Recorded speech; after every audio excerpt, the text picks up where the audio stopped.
Hey, would you like to hear a cold, hard truth about being a guitar player? Alrighty then. Here's the thing. There's a very limited number of great guitarists. I'm talking about the virtuosos. And the problem is, you're not one of them. Neither am I. But that's okay, because that doesn't mean we can't be extremely valuable guitar players. Because when it comes to virtuosos, you're not one, I'm not one, he's definitely not one. All he can do is... We're going to practice, though. So, here are a few things that you can apply to your guitar playing to go from suck to really valuable. Doesn't mean you'll be great, but you don't actually have to get that much better at playing to be really valuable. First thing, your tone has to be good. And here's an example from the song September by Earth, Wind & Fire. Alright, so in that song you've got the chorus where it's going, "Buddy, say that you're a bimmer." And which we all know that part, but what we probably don't know, most of us, is the guitar part. Because it's not trying to be the lead part, it's not getting in the way, it's sitting right in the right spot. It's very simple, it goes like this.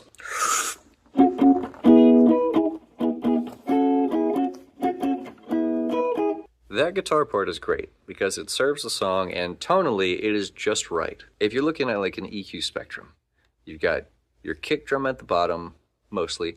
You've got your bass above that.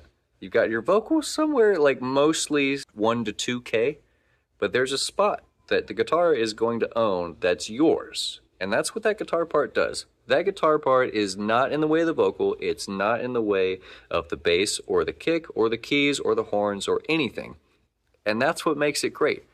A lot of guitarists, myself included, we have a tendency, we want to have main character energy, and that's not what makes for a great band, a great song, or great sound. Keep the main thing when it comes to guitar, serving the song. The second thing is you're probably overplaying, so dial it back a little bit, and here's a great example of playing the right thing, not trying to shred, just keeping it simple. I guarantee you've heard this guitar part, and you remember it because it's a signature part, but it's simple. Ready?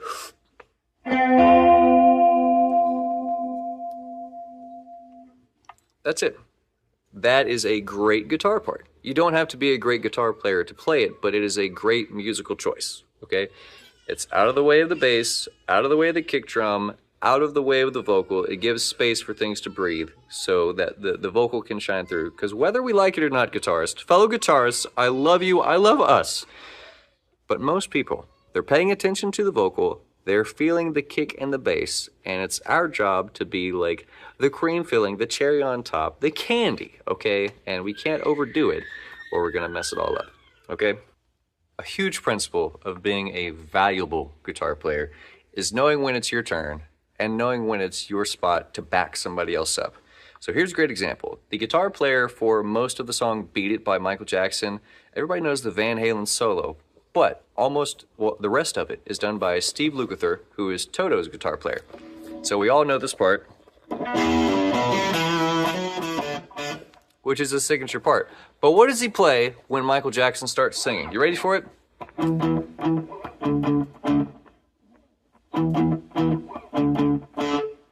Is that exciting? No, it's not, but it's exactly what the song needed. And that's something that we've got to do a better job of as guitarists, so that even if we can't shred, we can be very valuable guitar players.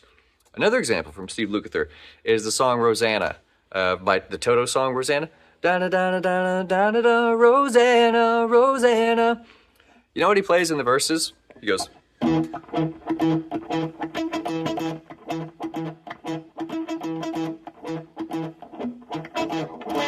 something like that.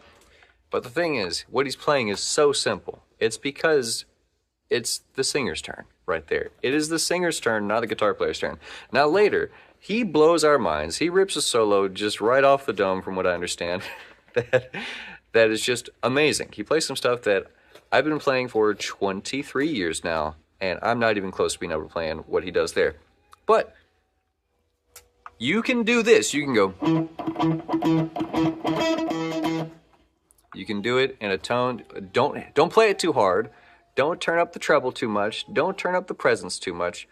Dial it back. Play softly. Let the amp do the work. Don't get too loud. And then when it is your turn, blast it, dude. Shred it. Smash it.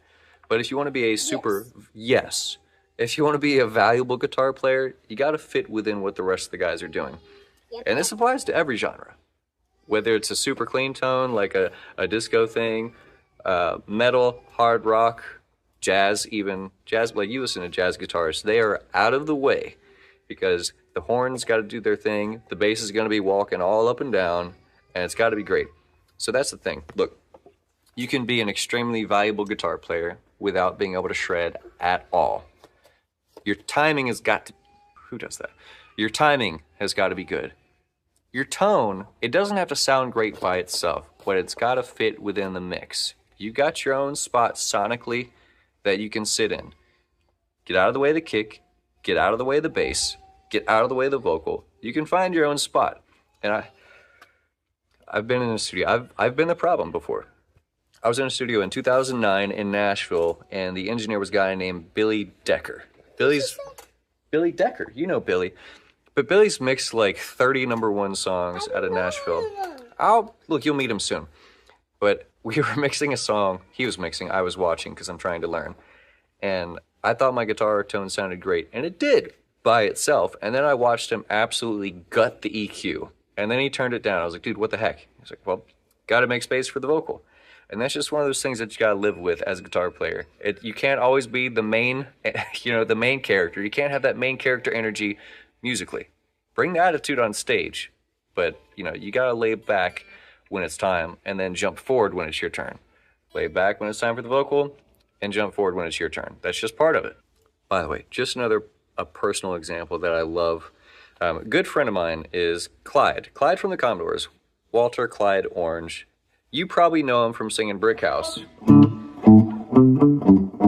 Yeah, 'cause she's a brick house. Which, by the way, it's the craziest thing. He talks exactly how he sings. If you had never met him and you just talked to him, you'd be like, you're a singer. But that song, it's got the great vocal, it's got the great bass line, the great drum intro.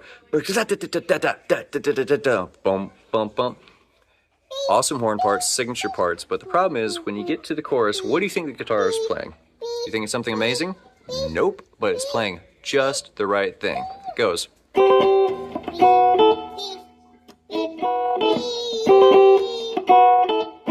You stay out. Sorry about that. What was I lying about?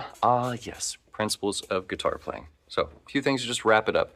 First, basic tip. Your tone is probably too forward. So dial it back, generally speaking, between about 1 and 3K if you got like a Spectrum EQ thing, or just pull your treble back or pick a pickup that's less in your face. Get off the bridge pickup once in your life, every once in a while.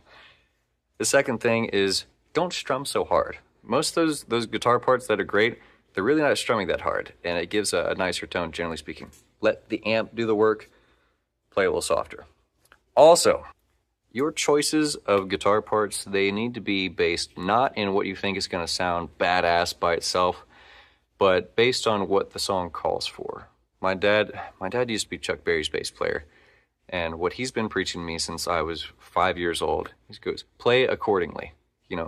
Not play the accordion. For God's sake, don't play the accordion ever.